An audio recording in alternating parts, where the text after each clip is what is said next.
بسم اللہ الرحمن الرحیم۔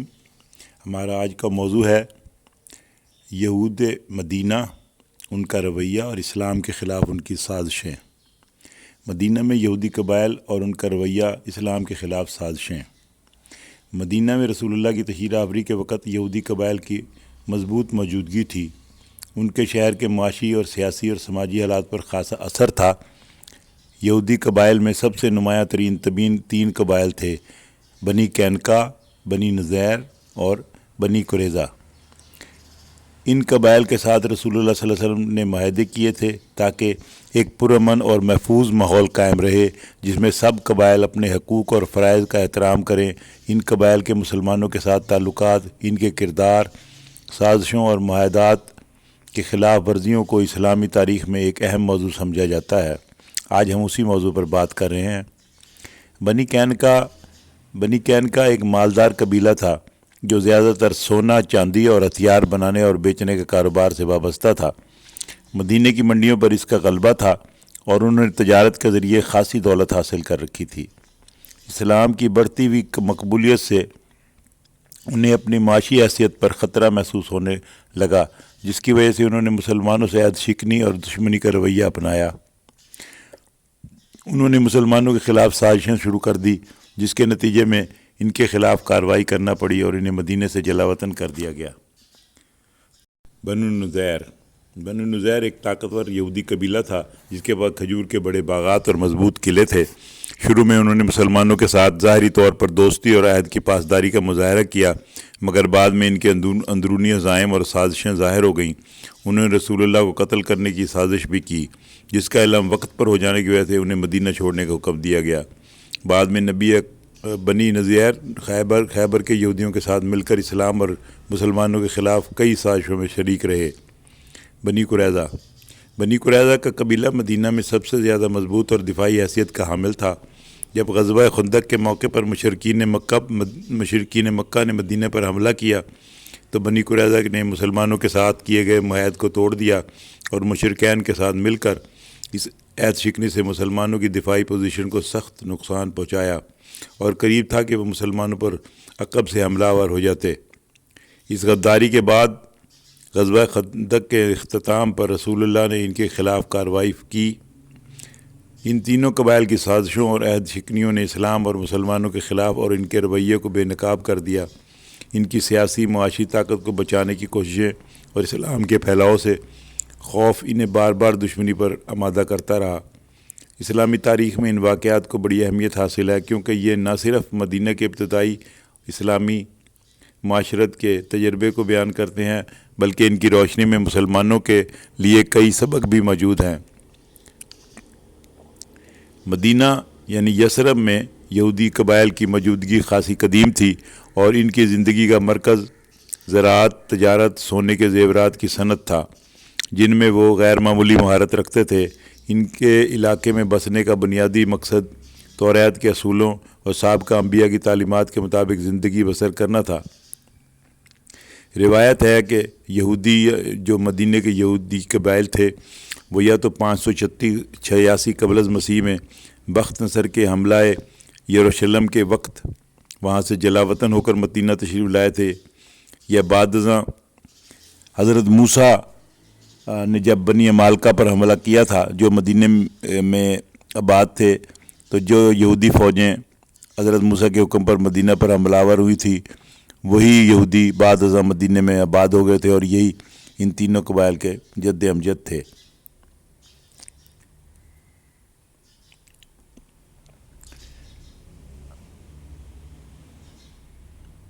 رسول اللہ کی مدینہ میں آمد کے بعد مسلمانوں کے ساتھ یہودی قبائل کے تعلقات کو مضبوط بنانے اور مدینہ میں امن قائم کرنے کے لیے ایک اہم معاہدہ کیا گیا جسے میثاق مدینہ کہا جاتا ہے۔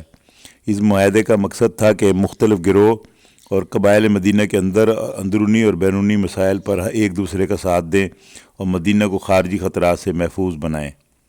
میثاق مدینہ کی شرائط میں یہ بات بھی شامل تھی کہ ہر گروہ اپنے مذہب اور ثقافت اور آزادی سے پیروی کرے گا، اس پر عمل پیرا رہے گا اور کسی بھی دشمن کے حملے کی صورت میں سب متحد ہو کر دفاع کریں گے۔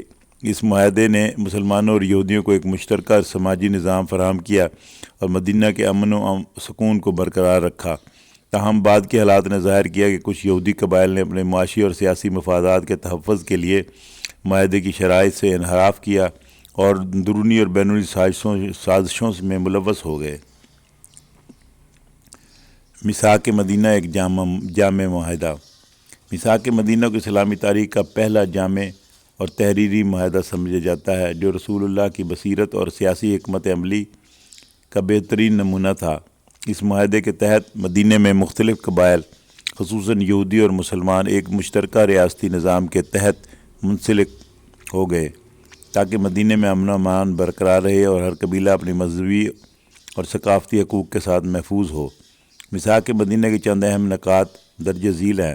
ہر قبیلہ اپنے مذہبی معاملات میں مکمل طور پر آزاد تھا۔ مسلمان اپنے اسلامی عقائد کے مطابق اور یہودی اپنی مذہبی روایت اور توریت کی تعلیمات کے مطابق زندگی گزارنے کے پابند تھے۔ یہ نقطہ میثاق مدینہ کے اہم بنیادوں میں سے ایک تھا، جو مذہبی رواداری اور بین المذاہب ہم آہنگی کو فروغ دیتا ہے۔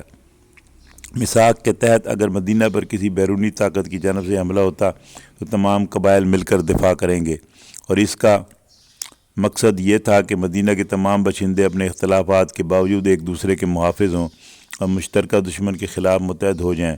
یہ ایک جدید تصور تھا جس میں داخلی امن کے ساتھ ساتھ خارجی خطرات سے بچاؤ کو بھی یقینی بنایا گیا تھا۔ اس معاہدے میں ایک شرط یہ بھی تھی کہ کسی کو مدینہ میں فساد پھیلانے یا غداری کرنے کی اجازت نہیں ہوگی۔ اس کا مطلب یہ تھا کہ کوئی بھی قبیلہ کسی دوسرے قبیلے کے خلاف سازش یا دشمنی نہیں کر سکے گا، اور نہ ہی کوئی ایسا عمل کرے گا جس سے مدینہ کے امن کو خطرہ لاحق ہو۔ اس اصول کا مقصد مدینہ کے اندرونی سکون کو برقرار رکھنا تھا۔ میثاق مدینہ میں یہ بات بھی شامل تھی کہ اگر دو قبائل کے درمیان کوئی اختلاف اور تنازع پیدا ہو جائے تو اسے مذاکرات کے ذریعے حل کیا جائے گا۔ اختلافات کو بات چیت اور انصاف کے ساتھ حل کرنے کی شرط نے مدینہ کے معاشرتی ڈھانچے میں ایک مضبوط نظم پیدا کیا، اور یہ اصول آج بھی سیاسی اور عدالتی نظام کی بنیادی اصولوں میں شامل ہے۔ میثاق مدینہ کا سب سے اہم پہلو یہ تھا کہ یہ مدینہ کے تمام قبائل کو ایک مشترکہ ریاست میں جوڑنے کا عہد تھا۔ اس معاہدے کے روح سے تمام قبائل کو ایک وحدت میں پرو دیا گیا تھا، جس سے مدینہ کا ایک مستحکم سیاسی اور سماجی اور معاشرتی نظام عمل میں آیا تھا۔ میثاق مدینہ نے نہ صرف اس وقت کے بہترین سیاسی اصولوں پر مبنی نظام فراہم کیا، بلکہ مستقبل کے اسلامی ریاستی ڈھانچے کے لیے بھی ایک مثال قائم کی۔ میثاق مدینہ کو تاریخ اسلام میں ایک سنگ میل قرار دیا جاتا ہے۔ یہ ایک عالمی منشور کی حیثیت رکھتا ہے جس میں مختلف گروہوں کو ایک متحد ریاست میں شامل کیا گیا اور انہیں ایک مشترکہ مقصد کے تحت اکٹھا کیا گیا۔ بنی قینقاع کی سازشیں اور عہد شکنی۔ بنی قینقاع مدینہ میں ایک طاقتور یہودی قبیلہ تھا، جیسے کہ پہلے ذکر آیا، اور وہ لوگ زیورات اور سونے کے کاروبار میں مہارت رکھتے تھے۔ مدینہ کی معیشت میں ان کی مالی اور تجارتی حیثیت بہت مضبوط تھی، جس نے انہیں معاشرتی اثر و رسوخ بھی فراہم کیا تھا۔ اس وقت مدینہ میں کئی یہودی قبائل آباد تھے، جن میں بنو قینقاع، بنو نذیر اور بنو قریظہ 3 بڑے قبیلے تھے۔ اسلام کی آمد کے بعد یہودی قبائل کے ساتھ ایک جامع معاہدہ کیا گیا جسے میثاق مدینہ کہا جاتا ہے، جیسا کہ میثاق مدینہ کا ذکر پہلے کیا گیا۔ اس معاہدے کے تحت سب قبائل مدینہ کی حفاظت اور امن کے لیے متفق تھے اور کسی قسم کی عہد شکنی سے گریز کرنے کا عہد کیا گیا تھا۔ اسلام کے فروغ کے ساتھ جب مدینہ میں مسلمانوں کی قوت اور اثر و رسوخ بڑھنے لگا تو بنی قینقاع کو یہ بات سخت ناگوار گزری۔ انہیں خدشہ پیدا ہوا کہ اسلامی تعلیمات اور رسول اللہ کی قیادت میں مسلمانوں کی قوت بڑھتی رہے گی، جو ان کے مفادات کے لیے خطرہ بن سکتی ہے۔ بنی قینقاع کے افراد نے اپنے رویے میں مخاصمت اور دشمنی اختیار کر لی، جیسے کہ آج کے یہود بھی مسلمانوں سے دشمنی اور مخاصمت رکھتے ہیں اور کر رہے ہیں، اور وقتاً فوقتاً مسلمانوں کے خلاف اشتعال انگیز رویے کا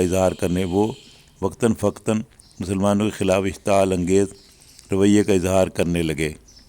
بنی قینقاع کی دشمنی کا ایک نمایاں ترین واقعہ اس وقت پیش آیا جب ان کے بازار میں ایک مسلمان عورت خریداری کے لیے آئی۔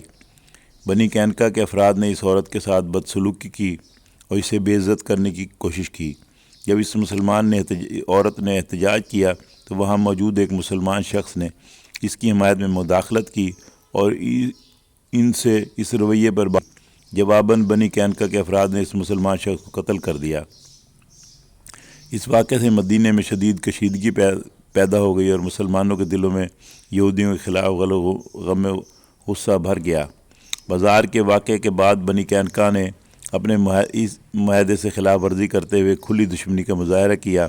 بجائے اس کے کہ وہ اپنی غلطی پر معذرت کرتے، انہوں نے مسلمانوں کے خلاف جنگی رویہ اختیار کر لیا اور تیاری شروع کر دی۔ عہد شکنی اور مدینہ کے امن کے خلاف رویے کے نتیجے میں رسول اللہ صلی اللہ علیہ وسلم نے بنی قینقاع کے خلاف اقدام کیا اور انہیں مدینہ سے نکالنے کا حکم دے دیا۔ بنی قینقاع نے کچھ وقت کے لیے مدینہ میں قلعہ بند ہو کر پناہ لی، لیکن بالآخر انہوں نے ہتھیار ڈال دیے اور مدینہ چھوڑ کر خیبر کی طرف روانہ ہو گئے۔ اس طرح ان کو جلا وطنی کے بعد مدینہ میں امن و سکون بحال ہو گیا۔ ان کی جلا وطنی کے بعد مدینہ میں امن و سکون بحال ہو گیا اور مسلمانوں نے داخلی خطرات سے نجات حاصل کی۔ بنی قینقاع کی عہد شکنی اور اس کے بعد ہونے والے واقعات نے یہودی قبائل اور مسلمانوں کے تعلقات پر گہرے اثرات چھوڑے۔ اس واقعے نے مسلمانوں کو خبردار کیا کہ کچھ یہودی قبائل ان کے خلاف اندرونی سازشیں اور مخالفت مبنی رویہ اپنا سکتے ہیں۔ یہ ایک اہم سبق بھی تھا۔ اگر معاہدے کی خلاف ورزی کی جائے اور مشترکہ امن کو نقصان پہنچانے کی کوشش کی جائے تو اس کے نتائج سنگین ہو سکتے تھے۔ بنو نضیر کی سازشیں اور معاہدے کی خلاف ورزی۔ بنو نضیر مدینہ کے ایک امیر اور طاقتور یہودی قبیلہ تھا جو زراعت، خاص طور پر باغات اور کھجور کے باغات کے حوالے سے بہت مشہور تھا۔ ان کی مالی حیثیت مستحکم تھی اور انہیں مدینہ کی سیاست اور معیشت میں ایک نمایاں مقام حاصل تھا۔ بنی نضیر نے رسول اللہ کی مدینہ آمد کے بعد رسول اللہ کے ساتھ میثاق مدینہ کے تحت ایک معاہدہ کیا جس کا مقصد یہ تھا کہ سب گروہ آپس میں امن و امان کے ساتھ رہیں اور اگر مدینہ پر کوئی بیرونی حملہ ہو تو سب مل کر اس کا دفاع کریں۔ لیکن جیسے جیسے اسلام کا اثر و رسوخ بڑھنے لگا، بنی نضیر کے اندر مسلمانوں کی ترقی اور بڑھتی ہوئی قوت کے خلاف حسد اور دشمنی پیدا ہو گئی۔ جب مسلمانوں کی تعداد اور اثر بڑھنے لگا تو بنی نضیر کو محسوس ہونے لگا کہ ان کے سیاسی اور معاشرتی اثرات پر اس کا براہ راست اثر پڑ رہا ہے۔ یہ صورتحال ان کے لیے قابل قبول نہ تھی۔ انہوں نے آہستہ آہستہ عہد شکنی اور سازشوں کا راستہ اختیار کر لیا۔ ایک موقع پر رسول اللہ بنی نضیر کے علاقے میں تشریف لے گئے تاکہ کچھ معاملات پر گفتگو کر سکیں اور کچھ مالی مدد کے حوالے سے بات کریں۔ اس دوران بنی نضیر کے سرداروں نے آپ کو قتل کرنے کی سازش کی اور یہ منصوبہ بنایا کہ جب آپ ایک دیوار کے ساتھ بیٹھے ہوں تو دیوار کے اوپر سے پتھر گرا کر آپ کو قتل کر دیا جائے۔ نعوذ باللہ۔ اس سازش میں ان کا مقصد مسلمانوں کی قیادت کو ختم کرنا تھا اور مسلمانوں کی بڑھتی ہوئی قوت پر قابو پا لینا۔ تاہم اللہ تعالیٰ نے بذریعہ وحی اپنے رسول کو اس سازش سے آگاہ فرما دیا اور آپ فوراً طور پر اٹھ کر مدینہ واپس تشریف لے گئے، جس کے بعد بنو نضیر کی سازش آشکارا اور ناکام ہو گئی۔ بنی نضیر کے طریقے سے اس کلی عہد شکنی اور مسلمانوں کے قتل کی سازش کے بعد مدینہ میں ان کے ساتھ صلح اور امن سے رہنا ممکن نہ رہا۔ اس واقعے کے بعد رسول اللہ نے بنی نضیر کو ان کے معاہدے کی خلاف ورزی اور مدینہ کی سلامتی کے خلاف سازش کے الزام میں مدینہ چھوڑنے کا حکم دیا۔ آپ نے انہیں مقررہ مدت میں اپنا سامان اور مال لے کر مدینہ سے نکل جانے کا حکم بھی دیا۔ بنی نضیر کو مدینہ چھوڑ کر خیبر اور دوسرے علاقوں میں جا بسنا پڑا۔ ان کی جائیدادیں اور زمینیں مسلمانوں کے قبضے میں آ گئیں، جنہیں بعد میں مسلمانوں میں تقسیم کر دیا گیا۔ اس واقعے کے بعد مدینہ میں امن و امان بحال ہو گیا اور مسلمانوں کو داخلی خطرات سے نجات ملی۔ بنی نضیر کے واقعے نے مسلمانوں کو یہ سبق بھی دیا کہ اندرونی دشمن اور عہد شکنی کا کوئی جواز نہیں ہے اور یہ کہ مدینہ کے امن و امان کو برقرار رکھنے کے لیے ایسی حرکات کو برداشت نہیں کیا جا سکتا۔ بنی قریظہ اور غزوہ احزاب میں غداری۔ بنی قریظہ مسلمانوں کے قریب ہی مدینہ کے جنوبی حصے میں آباد ایک نمایاں یہودی قبیلہ تھا۔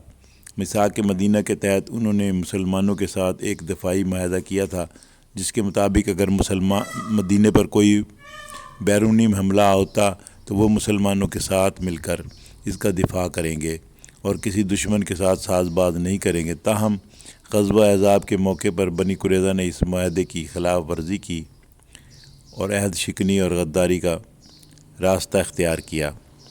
غزوہ احزاب 5 ہجری میں پیش آیا، جب مشرکین مکہ نے دیگر قبائل کو اپنے ساتھ ملا کر مدینہ پر حملہ کیا۔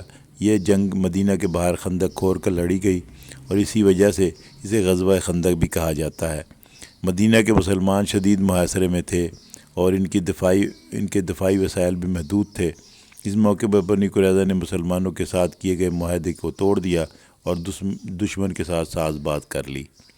یہودی قبیلے بنو نذیر جو اس سے پہلے مدینہ سے نکالے جا چکے تھے نے قریش اور دیگر اتحادی قبائل کو بنی قریظہ کے ساتھ مل کر مسلمانوں کے خلاف سازش کرنے کی ترغیب دی۔ بنی قریظہ نے اس موقع کا فائدہ اٹھاتے ہوئے مسلمانوں کی پوزیشن کو کمزور کرنے کے لیے دشمن کے ساتھ ساز باز کر لی۔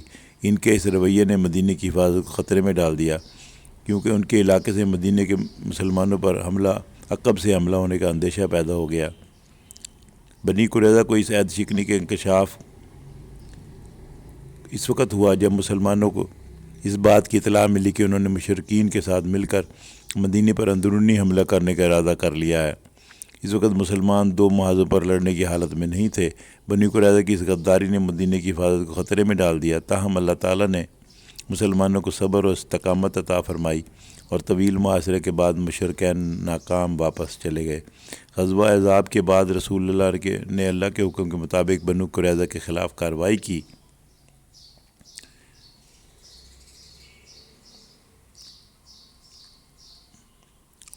اور ان کے گڑھیوں کا اور قلعوں کا محاصرہ کر لیا گیا۔ بعد ازاں 15 دن کے محاصرے کے بعد انہوں نے ہتھیار ڈال دیے اور خود کو مسلمانوں کے حوالے کر دیا۔ ان کے مقدمے کے فیصلے کے لیے حضرت سعد بن معاذ کو حکم مقرر کیا گیا۔ حضرت سعد بن معاذ نے توریت کے قانون کے مطابق فیصلہ کیا جو جنگ میں حصہ لینے والے مرد ہیں انہیں قتل کیا جائے اور جو خواتین اور بچوں کو قیدی بنایا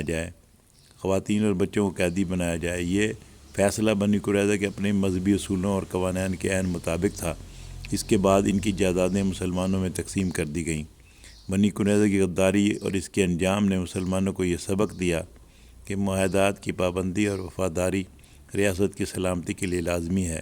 یہ واقعہ اسلامی تاریخ میں عہد شکنی اور غداری کی سنگینی کو ظاہر کرتا ہے اور اس بات کا درس دیتا ہے کہ اگر ریاست کے خلاف سازش کی جائے تو اس کے خلاف اقدام کرنا ضروری ہے، اور یہ فیصلہ مسلمانوں کے اندرونی امن اور ریاست کی حفاظت کو برقرار رکھنے کے لیے ایک لازمی اقدام تھا۔